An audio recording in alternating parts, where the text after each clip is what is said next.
வணக்கம் நண்பர்களே.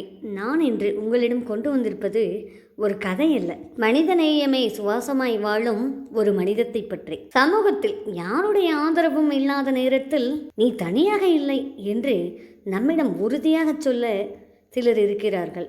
அப்படியான ஒரு உருவமாய் கிறிஸ்டி கமலா அம்மா அவர்கள் போதே மெய்சிலிருக்க செய்கிறது. ஒரு குடும்பமாய் இருந்தாலும் கூட இது எனக்கு மட்டும்தான் என சுயநலத்தோடு பறித்து வைத்துக் கொள்ளும் சூழலில் நாம் வாழ்ந்து கொண்டிருக்கும் வேளையில் அம்மாவின் சேவை நமக்கு ஆச்சரியத்தை தருகிறது. இவர்களின் சேவை என்பது வெறும் வேலை அல்ல, இது மனிதத்திற்கான ஒரு அடையாளம். ஆதரவற்ற பெண்கள், முதியவர்கள், குழந்தைகள் என்று அனைவருக்குமாய் ஒரு அம்மாவாகவும் ஒரு சகோதரியாகவும் நின்று பலரின் துயரை துடைத்துக் கொண்டிருக்கிறார் இவர். அருளகம் ஹாஸ்பீஸ் ஒரு ஆதரவற்றவரின் அரண்மனை. திண்டுக்கல் மாவட்டம் பங்கார்புரம் அருகில் உள்ள ரெட்டியார் சித்திரத்தில் அருளகம் ஹாஸ்பீஸ்.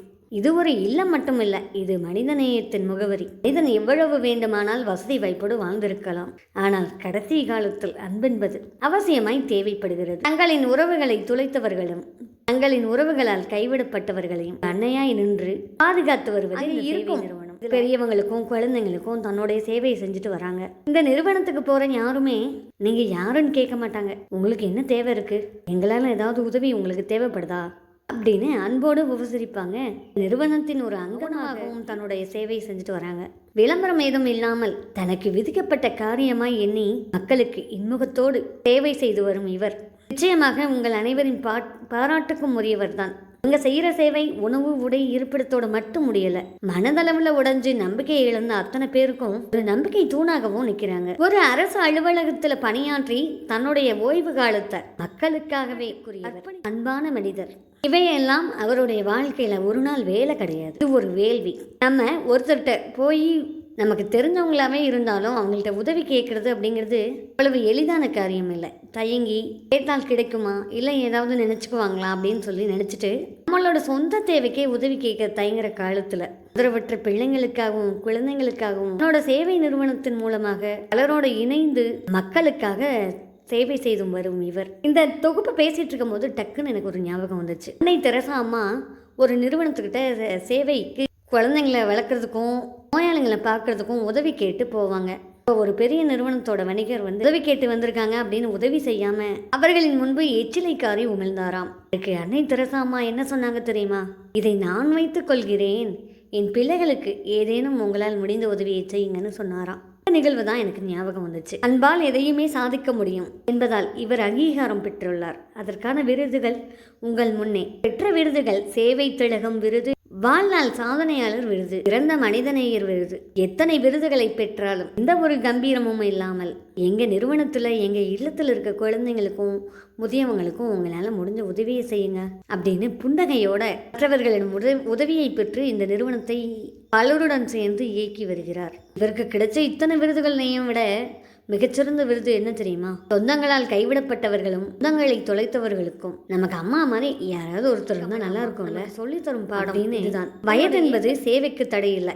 தான் ஓய்வு பெற்றுட்டேன், அரசு பணியில இருந்தேன், நான் ரெஸ்ட் எடுக்க போறேன்னு இல்லை. நம்மளால முடிஞ்ச உதவியை மக்களுக்கு சேவையா செய்யணும்னு செஞ்சுட்டு இருக்காங்க. பதவி மனித தன்மைக்கு அளவுகோல் இல்லை, அரசு அதிகாரி அப்படின்ற கம்பீரம் இல்லை. நான் ஒரு சேவாதாரி, மக்களுக்காக நான் வந்திருக்கேன். அது மட்டும் இல்லாமல் ஒரு பெண் நினைத்தால் இந்த சமூகத்தை நிச்சயமாக மாற்ற முடியும். இன்றைய தலைமுறைக்கே ஒட்டுமொத்த முன்மாதிரி, பெண் சக்திகளுக்கெல்லாம் ஒரு வாழும் சாட்சி.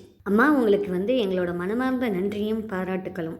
உங்களோட சேவை இன்னும் சிறப்பாக செயல்படும். இதை எல்லாம் வல்ல இறைவனை நாங்கள் பிரார்த்திச்சுக்கிறோம். இத்துடனே கிறிஸ்டி கமலா அம்மாவோட சேவை முடிந்து விடவில்லை. ஆசிரமத்தில் இருக்காங்க, சொந்தங்கள் கைவிட்டுட்டாங்க, நமக்கானவங்க யாருமே இல்லைன்னு அங்கே இருக்கவங்க வருத்தப்படக்கூடாது அப்படின்னு அவங்க எல்லாத்துக்குமே கைவினை பொருள் எப்படி செய்யறது அப்படின்னு சொல்லி கற்றுக் கொடுக்கணும். அவங்களுக்கும் ஒரு மனமாற்றம் வேண்டும், அவங்களாலையும் எல்லாம் செய்ய முடியும் அப்படின்னு அவங்களுக்கு உற்சாகமூட்டுறாங்க, உறுதுணையாக இருக்காங்க.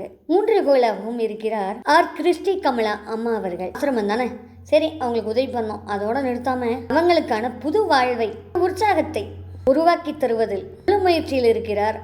இப்போதெல்லாம் இப்படி எத்தனை பேர் யாருமே இல்லை என்று மட்டும் சொல்லிவிடாதீர்கள்.